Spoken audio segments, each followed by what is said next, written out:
Welcome to another episode of the Bark Brigade podcast by Doggozila Magazine.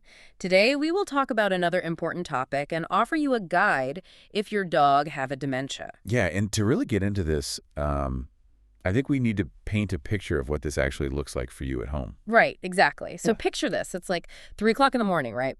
The house is completely dark. It's totally quiet, but then you hear it, that repetitive click-clack of your senior dog's nails on the hardwood floor. Oh, yeah, that sound. Every owner knows that sound. Yeah. So you get out of bed, you follow the sound down the hall, and you find your dog, your, once incredibly sharp best friend, just pacing, just walking in these endless tight circles in the hallway. Or maybe they're Okay. trapped behind the living room couch, just pressing their nose into the corner, right? Staring blankly at the wall. Exactly. Completely unable to figure out how to just, put themselves in reverse. And your instinct, almost every owner's instinct in that deeply unsettling moment is to just sigh, gently guide them back to bed, and tell yourself, well, they're just getting old. Right. We just, we write it off as a tired body slowing down. Like, oh, they're just a senior dog now. But, and this is why we're doing this deep dive today, we are on a very specific mission. We want to pull back the curtain on canine cognitive dysfunction, or CCD. Yeah, because we cannot afford to write those moments off as just normal biological aging. Right. It's not just aging. No, not at all. The pacing, the getting trapped behind furniture, staring into corners. Those behaviors are the outward signs of a brain whose physical architecture is, like, actively changing. Actively changing. Yeah. Canine cognitive dysfunction isn't just a dog getting a little slower. It is a progressive neurodegenerative disease. And it directly, perfectly mirrors human Alzheimer's disease. That is so wild to think about, that their brains are going through the exact same thing. The changes happening in their brain tissue are remarkably and frankly tragically similar to ours. So our goal for this deep dive is to give you the exact tools to spot this early. Because early is when you actually have the power to intervene. Right. So we need to really explore the specific differences between just a tired, aching body and a legitimately failing brain. We'll break down the diagnostic stuff, the cutting-edge science, and, the home modifications that can literally help you steal back time with your dog. Exactly. But before we look at treatments, we have to establish a baseline. Like, what does a failing brain actually look like compared to just sore joints? Yeah. How do you tell the difference? Well, there's this concept in veterinary neurology. It's called the purpose test. It's basically the fundamental dividing line between normal aging and dementia. The purpose test. Okay, explain that. So a healthy senior dog, they're going to get a gray muzzle. They're going to lose muscle mass, in their hind legs. They'll sleep heavily. But when they're resting because their arthritis hurts or their stamina is just low. Right, they're tired. Right. But if you walk into the kitchen and, open a bag of treats, they still know their name. They still wag their tail. They still maneuver their stiff legs over to you. Their actions still have a clear, logical purpose. Oh, I see. Even if they're slow, they know exactly what they're doing and why. Exactly. A dog experiencing cognitive decline, they lose that thread. When they pace at 3 in the morning, they aren't trying to burn off energy. They aren't patrolling the house. They're pacing because the brain literally forgot how to settle. That's heartbreaking. I like to think of a healthy senior dog as like an old, bulky computer, That's a great analogy, actually. Right, like the hardware is clunky, the fan runs super loud, the battery dies in 10 minutes. Yeah. But if you double-click a file, the file still opens, the software is intact. Yeah. But a dog with CCD, it's like a computer whose hard drive is actively being wiped. Yes. Block by random block. It's not just that the processing is slow. It's that the mental blueprint of the house, the data itself, is just gone. They forget where the water bowl is. They forget how doors work. And those early warning signs, they are incredibly subtle, aren't they? I feel like owners miss them all the time. Constantly. They get chalked up to just stubbornness. Mm-hmm. You let your dog out into the backyard. 10 minutes later, you go to let him back in. But instead of waiting at the glass, they're standing on the wrong side of the door. Just staring at the hinge. Staring at the hinges, waiting for the wall to move. Hmm. Or they walk into the center of the kitchen, freeze, Mm-hmm. and just stand there for 5 minutes, completely untethered from whatever intention brought them in there. And dogs are, they're famously good at hiding physical pain, right? They'll compensate for a limp for months, but they can't mask this cognitive confusion. No, they really can't. The breakdown of spatial mapping and social cues, it reveals itself pretty quickly if you know what to look for. Like the social cues thing, that's huge. A dog that has greeted you at the front door every single day for 10 years, suddenly they just stay on their bed when you come home. Right. And an owner might just think, well, they're too tired to get up. But in reality, the brain is failing to process the auditory and visual cues of your arrival. They aren't ignoring you. The social mapping of their pack is literally dissolving. Wow. And this gradual shift is exactly why the veterinary community came up with a really specific checklist, right? The DISHA method. Yes, the DISHA method. It is essentially the ultimate diagnostic cheat sheet for an owner. Let's break that down because it categorizes all these behaviors so you know exactly what you're looking at. So it's an acronym. The D stands for disorientation. Right, which is that wiped hard drive we just talked about. They lose their spatial awareness in environments they've known flawlessly for years. They wander into the laundry room, end up facing the washing machine, and they just lack the cognitive ability to simply walk backward to get out. They just get stuck. Okay, so what about the I? The I stands for interactions. This covers the social withdrawal. A dog that used to demand pets suddenly stops seeking them out. They might look right through a family member they've known for years. Wait, can it go the other way too? Like, can they get super clingy? Oh, absolutely. Yeah. That happens a lot, actually. The world becomes this terrifying, unpredictable place, so they become severely, anxiously clingy because you are literally their only remaining anchor to reality.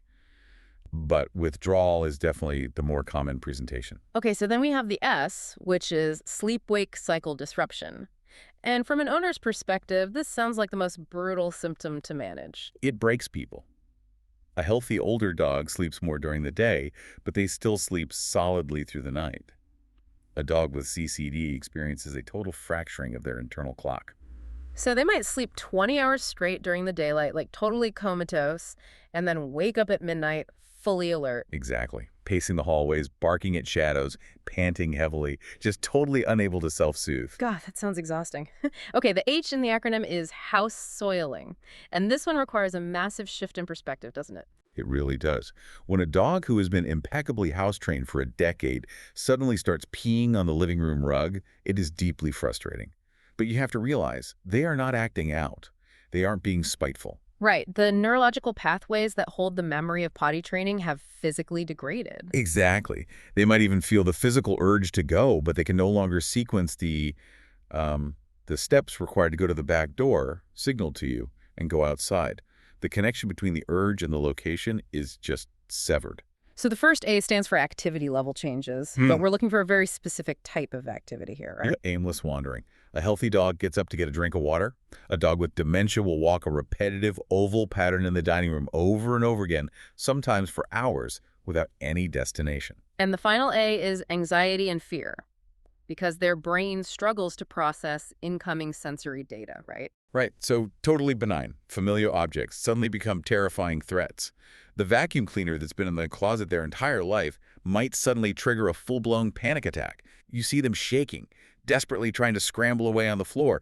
They just lose the ability to categorize threats. So disorientation, interactions, sleep-wake disruption, house soiling, activity changes, anxiety, DISHA. Perfect. And tracking these symptoms is not something you can just put off. The clinical data on this is wild. It shows that 33% of dogs with normal, healthy cognition will soon decline into mild cognitive impairment. Yes, and the risk accelerates so dramatically with age. Every single year after a dog turns 10, their risk of developing dementia jumps by 52%.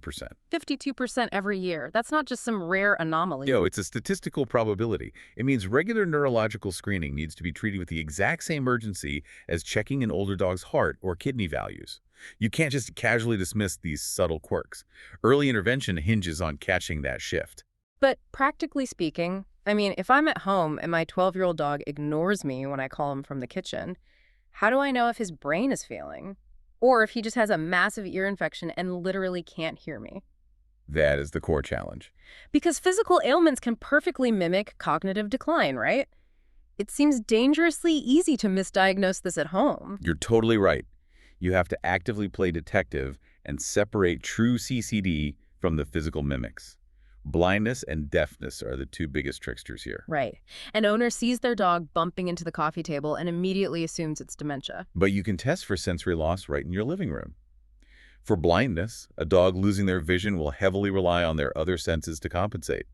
If you drop a piece of kibble, a blind dog will put their nose to the ground and sweep the area until they find it. They'll still orient their ears toward your voice. But a dog with severe dementia just ignores the world. They won't respond to the kibble hitting the floor, not because they didn't hear it, but because the brain just cannot process the meaning of the sound. Exactly. And deafness is similar. If your dog stops coming when you call their name, do the clap test.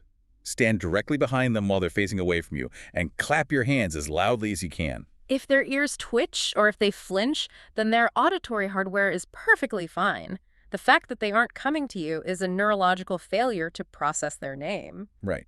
And then we have to look at arthritis too. Say you have a large breed dog with severe hip dysplasia and they stop walking up the stairs. It is so easy to assume they forgot how to use the stairs. Pain avoidance looks a lot like confusion. It really does. But if you carry that arthritic dog up the stairs and place them gently in front of their bed, they know exactly what to do. A dog suffering from dementia might stand at the bottom of the stairs looking up because they genuinely do not understand what the geometric shapes of the stairs are even for. Wow. And beyond the physical senses, there are systemic internal mimics too. Kidney disease, liver failure, advanced thyroid issues. Yes. When the kidneys fail, toxins build up in the bloodstream and cross into the brain, causing a temporary systemic confusion that looks exactly like dementia. Which is why veterinary intervention is totally non-negotiable. You cannot diagnose internal organ failure by watching your dog pace. You need a comprehensive blood panel. That will immediately reveal if the liver or kidneys are failing. If the blood work comes back completely normal, then the vet knows the systemic engine is fine, and the focus shifts entirely to the brain. So once you rule out the organs, the vet does a physical neurological exam. And they aren't just watching the dog walk, they are looking for specific misfirings. Right. They'll watch how the dog navigates the exam room. Are they circling exclusively to the left for no discernible reason? They'll check the cranial nerves by shining a bright light into the pupils. They'll use a little rubber hammer to test the reflex arcs in the legs. And don't they do that thing where they flip the dog's paw upside down? Yes, testing proprioception. They flip the paw so the knuckles are on the floor to see how fast the dog realizes their foot is upside down and corrects it. And the defining characteristic of a dog with true CCD during this exam is that they usually pass these physical reflex tests with flying colors, right? Exactly. The physical hardware, the optic nerve, the spinal cord, it's entirely intact. The breakdown is in the central processor. If the leg reflex is perfect, but they're still staring blankly at the wall and circling left, the diagnosis of CCD becomes highly probable. And to put hard numbers on that, vets use the CADE scale, right? The Canine Dementia Scale. Yeah, it's a 13-question clinical questionnaire about daily routines and sleep habits. It takes those DISHA symptoms and assigns them a numerical severity score. If a dog scores over a 40 on the CADE scale, it's basically clinical confirmation. It forces the owner to look objectively at the behaviors. Yeah. But for owners who are just starting to notice subtle changes and maybe aren't ready for a massive workup yet, there's that 3-question home test from the University of Washington. I love that test. They validated it on 300 senior dogs, and it has an 84% accuracy rate for identifying early-stage cognitive decline. And those 3 questions are just brilliantly simple. Question 1, do they get lost in familiar places? Question 2, do they fail to recognize family members? Question 3, do they have indoor accidents despite being trained? And if an owner answers yes to just 2 of those 3 questions, the clinical data suggests the dog already has mild CCD. It requires 0 equipment. You just honestly observe your dog. And owners should probably perform this check every 6 months once their dog hits 10 years old. Absolutely. Yeah. The moment those answers shift from no to yes, your early warning system has been triggered. So we've established how to diagnose this through behavior. But the scientific community has recently pushed way beyond just watching a dog circle a room. We're now looking directly inside the dog's head, right at the cellular level. Oh, the diagnostic landscape experienced a massive paradigm shift recently, around 2025. Historically, a CCD diagnosis was always a diagnosis of exclusion. You rule out everything else, whatever is left must be dementia. But now, researchers have developed actual biomarkers. Meaning vets can now draw a standard blood sample and physically measure the decline of the brain. Yes. Measuring brain decay through a blood test. It's staggering. And the researchers specifically targeted 3 proteins, right? Amyloid beta, neurofilament light chain, which is abbreviated as NFL, and GFA proteins. Let's look at what these proteins are actually doing in a dog's head. Let's start with amyloid beta. In a healthy brain, it's a naturally occurring protein that gets cleared away during sleep. But in a brain with dementia, that clearance mechanism fails. The proteins stick together, forming these toxic plaques that smother the neurons. So as these plaques accumulate and get trapped in the brain tissue, the amount of free-floating amyloid beta in the cerebrospinal fluid and the bloodstream actually drops. Exactly. So a reduced ratio of amyloid beta in the blood test is the smoking gun. It proves the protein is getting trapped and building up as plaque in the brain. Wow. And they ran these tests on 145 elderly dogs, and that reduced ratio directly predicted memory loss. It did. And then we look at the second protein, the neurofilament light chain, or NFL.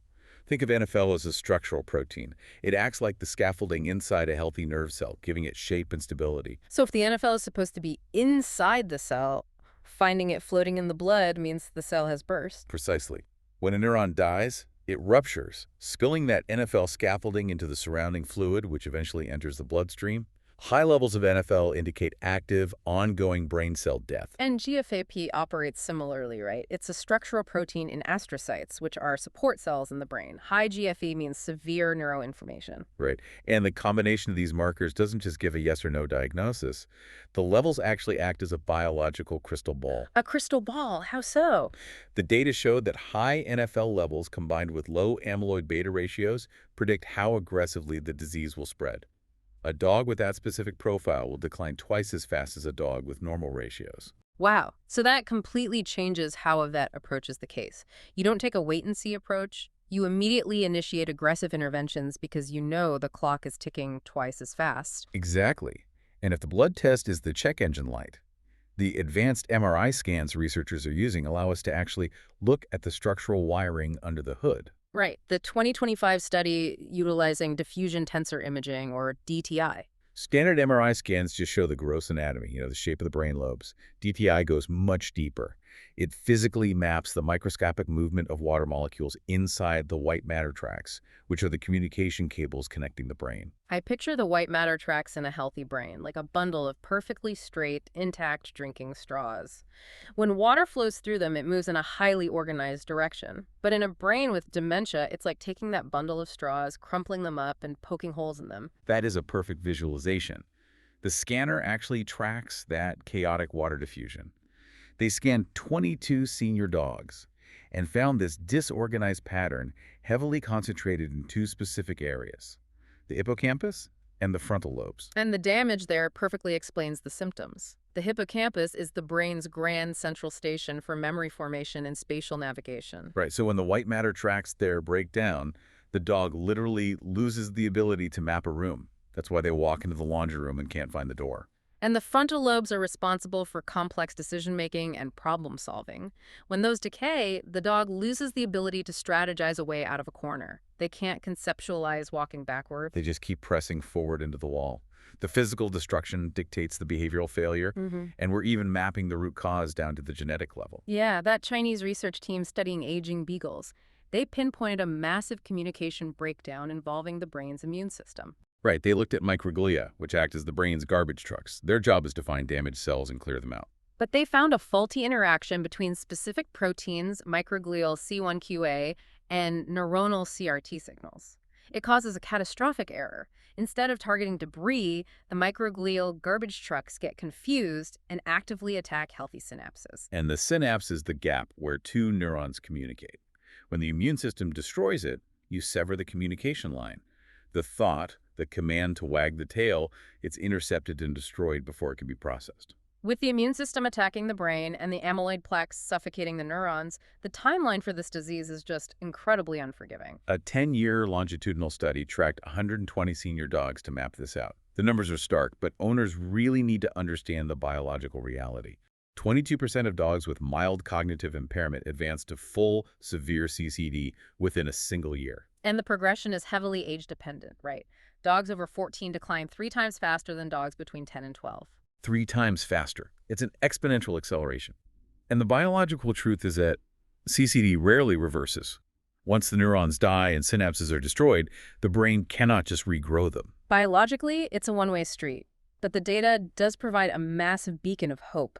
Early intervention significantly slows the descent. Oh, absolutely. Dogs in that same study who received specific diets, medications, and environmental care stayed in a mild, manageable stage 40% longer than those who got no intervention. Extending the mild stage by 40% is monumental. That translates to months, potentially over a year, of good days and peaceful nights. So how do we manipulate their biology to protect the healthy tissue that is left? The most immediate, impactful change is nutritional. The brain is the most energy-demanding organ.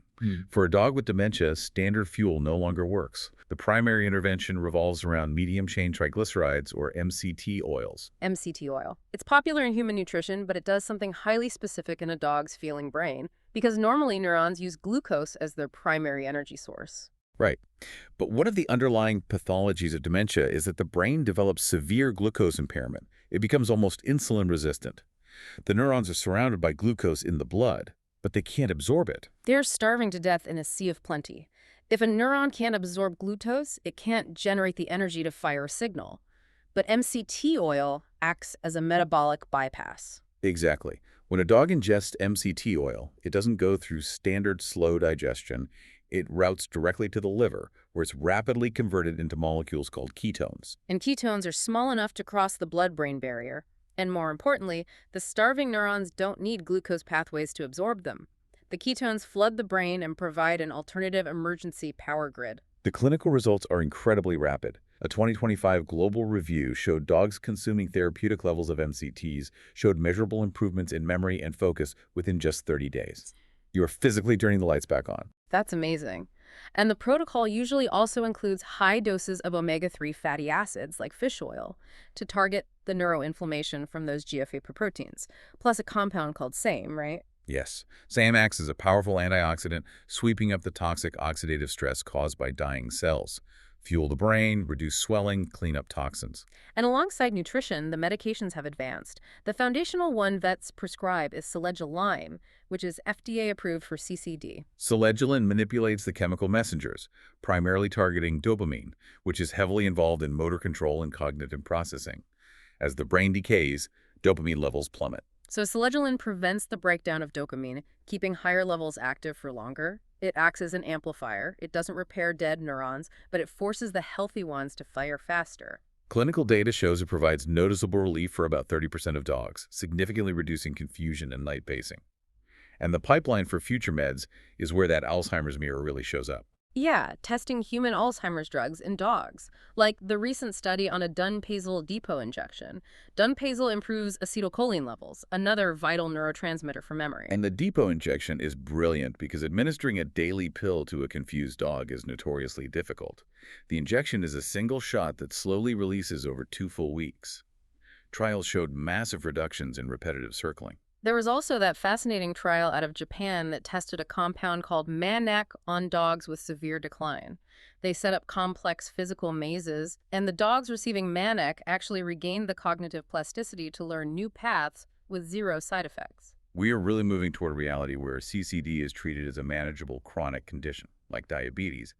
But while trials run their course, owners have to manage the physical reality right now. Yeah. Meds treat the internal architecture, but environmental modifications treat the external reality. Right. And the absolute golden rule of home modification is that a dog with CCD can no longer rely on memory, so they must rely on strict external timers.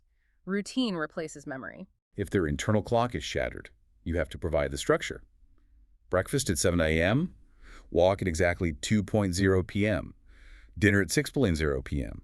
The predictability makes them feel safe. If you feed them 2 hours late, their anxiety spikes because their tether to reality just vanished. And you have to physically safeguard the house. We talked about frontal lobe damage destroying risk assessment. A dog that has navigated stairs for 10 years will suddenly walk right off a second-floor landing because they don't recognize the drop. Installing baby gates at the top and bottom of every staircase is totally mandatory. Another crucial modification is traction mats over slippery surfaces. Right, because when a dog with dementia slips, they don't just casually recover. The sudden loss of physical control triggers a massive panic response. The traction mats give them a grounding grip. And lighting is a vital tool.